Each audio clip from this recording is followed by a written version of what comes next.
De fil en aiguille, autobiographie spirituelle, par Honorable Tabou Abdallah Manirakiza. Avant-propos. Selon Deepak Chopra, la religion, c'est croire en l'expérience de quelqu'un d'autre, la spiritualité, c'est avoir ses propres expériences. Beaucoup de gens confondent la religion et la spiritualité. J'en faisais partie jusqu'à ce que je découvre que les pratiques rituelles des religions traditionnelles s'adressent à des aspects extérieurs tandis qu'elles, ils ne vous inviteront jamais à croire en ce qu'ils vous enseignent, mais plutôt à apprendre par votre propre expérience. En effet, au moment où la religion nous dit ce qui est juste et ce en quoi il faut croire, la spiritualité nous permet de le découvrir à notre propre rythme et selon nos aspirations. En particulier, elle nous permet de nous connecter avec notre soi supérieur et de comprendre avec notre propre esprit ce qu'est la vérité qui, somme toute, est la même pour tous.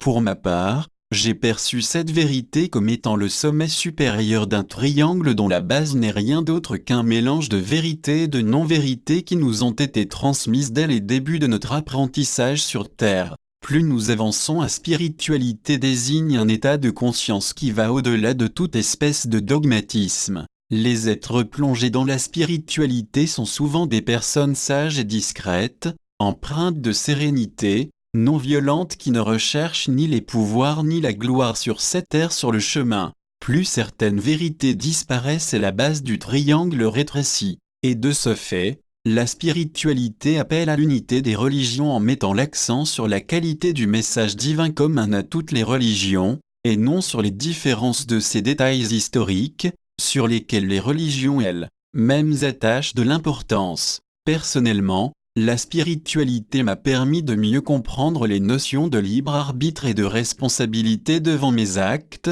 contrairement à ce que la religion me prescrivait de faire ou de ne pas faire pour éviter des châtiments dans l'au delà. Or, que ce soit la peur de l'au-delà ou celle liée à l'incertitude du futur, ce sentiment est le géniteur de la colère, de la haine et de la violence. La spiritualité nous libère de la peur. Il est difficile de le croire sans l'avoir expérimenté. Ce livre de fil en aiguille est l'autre aspect de ma biographie qui explique les liens de causalité entre les faits que j'ai vécus. Ici je passe en revue tout ce que je considère comme faisant partie du fil conducteur de mon évolution spirituelle. Introduction. Aussitôt que j'ai fini la présentation du livre sur ma voie du retour à la maison, je me suis senti redevable de relater les principaux tournants spirituels de ma vie. Il est vrai que ma prise de conscience sur certaines réalités de la nature de l'homme s'est manifestée peu après mon 20e anniversaire, mais à y regarder de plus près,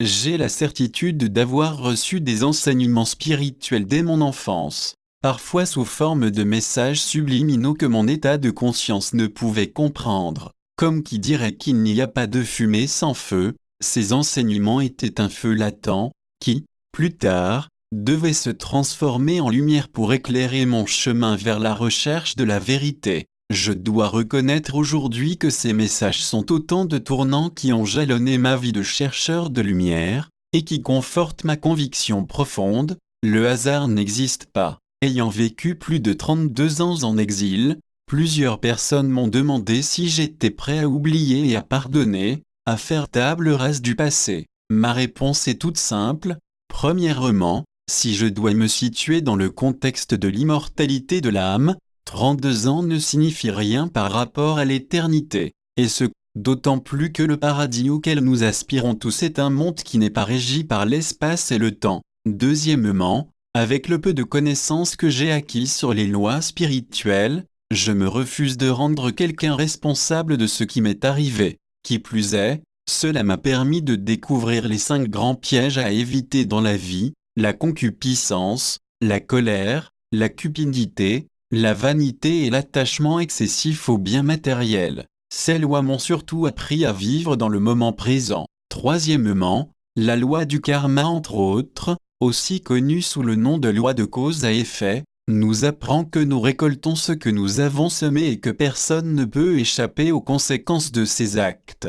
Mais elle ne souffrira que si elle a elle-même réuni les conditions de sa souffrance. Cette loi va de pair avec la loi de la réincarnation qui nous enseigne que l'univers est une création vaste et compliquée de Dieu. et que chaque âme dans son évolution vers la pureté divine doit passer par de nombreuses vies afin d'acquérir la maturité nécessaire à cet effet. Ces deux principales lois, ainsi que plusieurs autres non moins importantes, sont non seulement le fondement de toute moralité humaine, mais nous guident à travers les hauts et les bas de notre vie et nous apprennent à transmuer nos peurs, nos rancunes et autres sentiments négatifs en amour inconditionnel. Somme toute, la vie m'a appris à ne jamais dire du mal de mon prochain et ne jamais lui prêter de mauvaises intentions. S'appliquer à voir du bon chez nos concitoyens favorise l'éclosion des sentiments de bonté chez ces derniers. En retour, notre propre vertu s'épanouit encore davantage. De fil en aiguille est donc un retour en arrière pour identifier ces tournants qui sont en réalité les liens de causalité entre les multiples coïncidences qui ont caractérisé mon parcours. Ces tournants ont été à maintes reprises ponctués par des dialogues avec mon moi supérieur, avec moi-même en quelque sorte.